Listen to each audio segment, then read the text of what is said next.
Mandalika Juara Musim 2, Episode 14, Sapu dari Sirkuit Lama. Deru media sosial lebih bising dari knalpot GT3. Foto-foto insiden senggolan antara mobilnya dan mobil Dani tersebar di mana-mana, dibumbui tagar-tagar kami bersama Rio. Rio menatap layar ponselnya di sudut padok Mandalika yang ramai, wajahnya tenang, seolah sedang menonton balapan orang lain. Wanif Klaten mendekat, raut wajahnya yang biasanya keras kini terlihat cemas. Mereka ingin kau bicara, Rio. Klarifikasi, wawancara, kata Wanif, suaranya pelan. Rio menggeleng. Saya tidak mau, Pak. Saya mau izin pulang. Jenguk Bapak. Wanif terkejut, namun melihat kesungguhan di mata pemuda itu, ia mengerti. Ini bukan lari dari masalah, tapi mencari kekuatan. Baiklah, tim akan urus media. Kamu fokus saja pada keluargamu. Di kamarnya yang sederhana di mes pembalap, Rio memasukkan beberapa helai pakaian ke dalam tas ransel. Di samping tas, tergeletak helm balapnya yang mengkilap, kontras dengan suasana kamar yang bersahaja. Ia meninggalkan gemerlap sirkuit internasional untuk kembali ke akarnya. Perjalanan darat dari Lombok ke Jawa terasa panjang. Dari jendela bus, Rio melihat pemandangan berganti dari pantai biru ke sawah hijau yang tak berujung. Pikirannya melayang, menjauh dari strategi balap dan tekanan sponsor, kembali ke masa-masa yang lebih sederhana. Rio tiba di depan sebuah rumah kecil di dekat Sentul. Catnya sedikit terkelupas, tapi tamannya terawat rapi. Udara terasa berbeda di sini, bau tanah basah dan masakan rumah. Ia berhenti sejenak di depan pintu, menarik napas dalam-dalam sebelum melangkah masuk.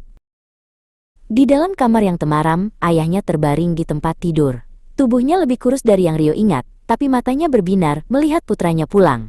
Juara, pulang, bisik ayahnya dengan suara lemah. Rio berlutut di samping ranjang, menggenggam tangan ayahnya yang terasa rapuh.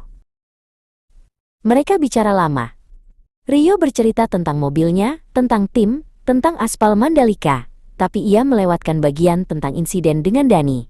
Ayahnya hanya mendengarkan, senyum tipis tak pernah lepas dari bibirnya. Lintasan itu seperti pikiran Rio, kata ayahnya tiba-tiba.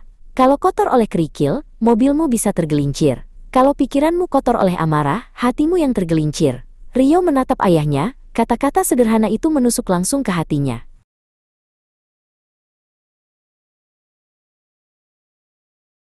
Ayahnya lalu menunjuk ke sudut ruangan. Di sana berdiri sebuah sapu lidi tua yang gagangnya sudah halus karena sering dipakai. Itu sapu pertamamu. Dulu kau membersihkan padok pakai itu. Jangan pernah lupa cara menyapu yang benar, nak. Sapu bersih semua kotoran, jangan sisakan satu pun. Sebuah pemahaman baru menyinari Rio. Ini bukan tentang membalas Dani. Ini tentang membersihkan lintasannya sendiri, di sirkuit dan di dalam hati. Ia memeluk ayahnya. Sebuah pelukan yang menyalurkan kekuatan dan janji. Keesokan harinya, Rio pergi ke sirkuit Sentul. Ia membawa sapu lidi tua dari rumah. Sirkuit itu tampak sepi. Hanya ada beberapa tim kecil yang sedang latihan. Bau aspal dan ban terbakar yang familiar menyambutnya seperti teman lama. Ia berjalan menyusuri pinggir trek, tempat yang dulu setiap hari ia sapu. Tangannya menyentuh pagar pembatas yang dingin. Dari sini, dari sudut pandang seorang petugas kebersihan, ia dulu memimpikan bisa melesat di atas aspal itu.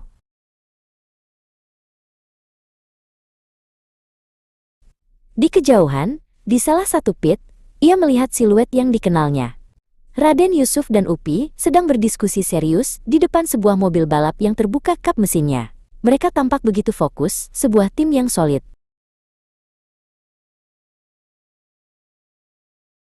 Tak lama, Misrani bergabung dengan mereka, membawa beberapa kunci pas. Ia menjelaskan sesuatu dengan gerakan tangan yang lincah khas seorang mekanik andal.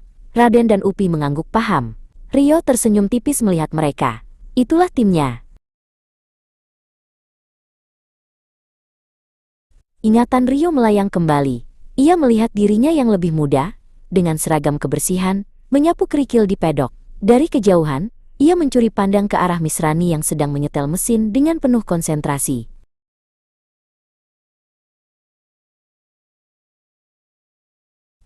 Ingatannya beralih ke hari, saat ia memberanikan diri bicara pada Misrani.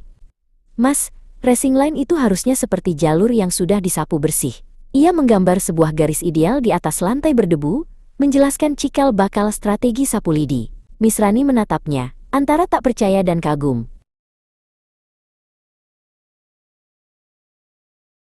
Lalu ia teringat sebuah balap liar di jalanan kampung. Mobilnya butut, tapi instingnya tajam. Di antara kerumunan penonton, Raden Yusuf memperhatikannya untuk pertama kali, melihat ada bakat mentah yang bersinar di tengah kesederhanaan. Lamunan Rio buyar saat ia mendengar tawa Upi dari kejauhan, menanggapi lelucon Misrani. Ia melihat kehangatan dan kepercayaan di antara mereka. Mereka bukan hanya tim, mereka adalah keluarga yang ia temukan di sirkuit. Rio menatap sapu lidi di tangannya, lalu beralih ke timnya di kejauhan, dan terakhir ke hamparan aspal sirkuit Sentul. Semuanya terhubung. Nasihat ayahnya, masa lalunya sebagai tukang sapu, dan masa depannya sebagai pembalap.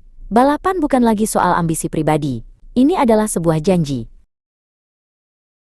Api baru menyala di mata Rio. Bukan api amarah atau balas dendam, melainkan api tekad yang murni dan tenang. Ia siap kembali ke Mandalika. Sapu dari sirkuit lama telah membersihkan jalannya, membuatnya siap untuk menyapu bersih semua keraguan di lintasan.